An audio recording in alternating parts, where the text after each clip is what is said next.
गंगे च यमुने चैव गोदावरी सरस्वती नर्मदे सिंधु कावेरी स्नानार्थं प्रतिगृह्णामि। शुद्धोदकजलस्नानं समर्पयामि। शुद्धिस्नानान्ते गन्धोदकस्नानं त्वां गन्धर्वा अघनस्वामीन्द्र स्वां बृहस्पतिः त्वामोघदे सोमो राजान् विद्वान् क्षमादमुच्यतः।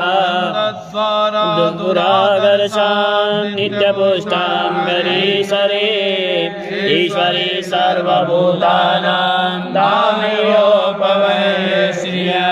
गंगे च यमुने चैव गोदावरी सरस्वती नर्मदे सिंधु कावेरी स्नानार्थं शिवशंकर। ॐ त्र्यंबकं यजामहे सुगन्धिं पुष्टिवर्धनम् उर्वारुकमिव बन्धनान् मृत्योर्मुक्षीयमामृतात्।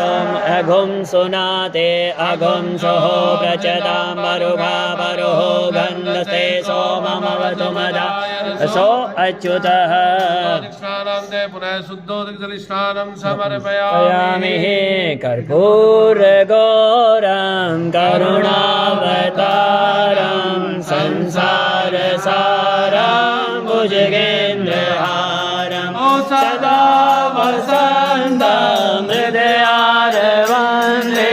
भवां भवामि सहितं नमामि। देववन्द्याननराजे अन्दादन गरुडासन अन्दादन गरुडासन गजवाहन साजे। ॐ हर हर हर महादेव। चार चतुर्भुज दशभुज श्रीवसोवे शिव दशभुज शिवसोवे तीनों रूप निरखता